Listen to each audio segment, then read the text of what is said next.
بسم اللہ الرحمن الرحیم۔ تفسیر ابن کثیر کے اندر ابن کثیر رحمۃ اللہ علیہ نے یہ واقعہ نقل فرمایا ہے، یہ حدیث مبارکہ۔ حضرت جابر رضی اللہ تعالیٰ عنہ فرماتے ہیں کہ ایک مرتبہ حضور صلی اللہ علیہ وسلم کئی دن سے فاقے میں تھے، کئی دن سے کچھ کھانے کو میسر نہیں آ رہا تھا۔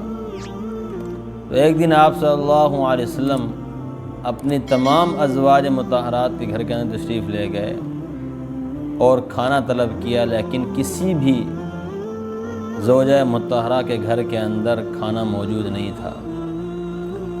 پھر آپ صلی اللہ علیہ وسلم حضرت فاطمہ الزہرا رضی اللہ تعالیٰ عنہ کے ہاں تشریف لے گئے اور فرمایا، بیٹی کھانے کے لیے کوئی چیز موجود ہے؟ حضرت فاطمہ رضی اللہ تعالیٰ نے فرمایا کہ میرے ماں باپ آپ پر قربان، یا رسول اللہ میرے گھر کے اندر کھانے کے لیے کوئی بھی چیز نہیں ہے جو آپ کے سامنے پیش کی جا سکے۔ آپ صلی اللہ علیہ وسلم واپس تشریف لے آئے۔ حضرت فاطمہ رضی اللہ تعالیٰ عنہ کے گھر کے اندر ان کی پڑوسن نے 2 روٹیاں اور 1 گوشت کا ٹکڑا بھیجا۔ انہوں نے وہ ایک پیالے کے اندر رکھا اور کہا کہ خدا کی قسم یہ کھانا میں آپ صلی اللہ علیہ وسلم کو دوں گی، نہ خود کھاؤں گی نہ اپنے بیٹوں کو دوں گی، حالانکہ وہ خود بھی بھوکی تھی اور آپ کے دونوں صاحبزادے حضرت حسن اور حضرت حسین دونوں بھوکے تھے اور وہ بھی کھانے کے طلبگار تھے۔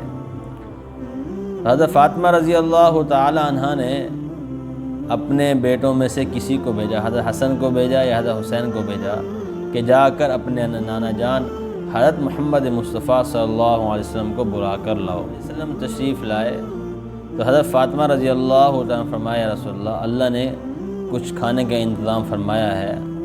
اور جب انہوں نے اس پیالے کو جا کر اٹھایا تو اس کے اندر کھانا بھرا ہوا تھا۔ وہ بہت زیادہ خوش ہوئی کہ اللہ کی طرف سے برکت نازل ہوئی ہے، اور وہ کھانا آپ صلی اللہ علیہ وسلم کے سامنے پیش کیا۔ تو آپ صلی اللہ علیہ وسلم فرمایا کہ اے فاطمہ یہ کھانا کہاں سے آیا؟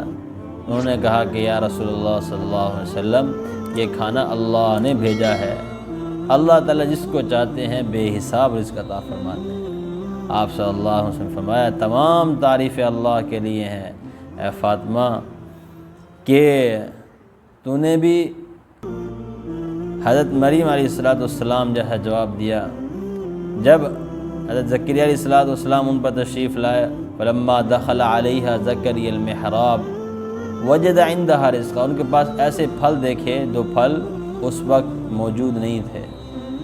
آیا کہ انا لکی ھذا، یہ کہاں سے آئے ہیں؟ تو انہوں نے فرمایا تھا، ہوا من عند اللہ ان اللہ یرزق من یشاء بغیر حساب۔ تو نے بھی وہی جواب دیا ہے کہ اللہ کی طرف سے ہیں، اللہ جس کو چاہتے ہیں بے حساب رزق عطا فرماتے ہیں۔ پھر آپ صلی اللہ علیہ وسلم نے علی رضی اللہ تعالیٰ عنہ کو بلایا، خود بھی کھانا کھایا، حضرت حسن حضرت حسین رضی اللہ تعالیٰ عنہ نے بھی کھایا، حضرت علی نے بھی کھایا، حضرت فاطمہ نے بھی کھایا، اور باقی ازواج مطہرات نے بھی اس کھانے کو تناول فرمایا۔ اللہ نے اتنی اس کھانے کے اندر برکت عطا فرمائی۔ فاطمہ رضی اللہ تعالیٰ فرماتی ہیں کہ جب سب نے کھا لیا، کھانا جیسے کا تیسا ویسے ہی موجود تھا، پھر وہ کھانا ہمسایوں کے اندر تقسیم کیا گیا۔ تو بھائی کتنی برکت ہے۔ ایک تو اس سے معلوم ہوتا ہے اس واقعے سے کہ ان حضرات کے ہاں فاقہ ایک عام چیز تھی۔ ہمارے ہاں کچھ فاقہ آ جائے یا کچھ پریشانی آ جائے، ہم کتنا اللہ کا ناشکری پر تلاتے ہیں، ناشکری کرنے لگ جاتے ہیں۔ لیکن قربان جائیں آپ صلی اللہ علیہ وسلم کی زندگی پر، آپ کے اخلاق پر، کبھی آپ صلی اللہ علیہ وسلم نے اللہ کے ہاں شکوہ نہیں کیا ہے۔ تو اس لیے ہم شکر گزاری والی صبر والی زندگی گزار کر جائیں۔ السلام علیکم ورحمۃ اللہ۔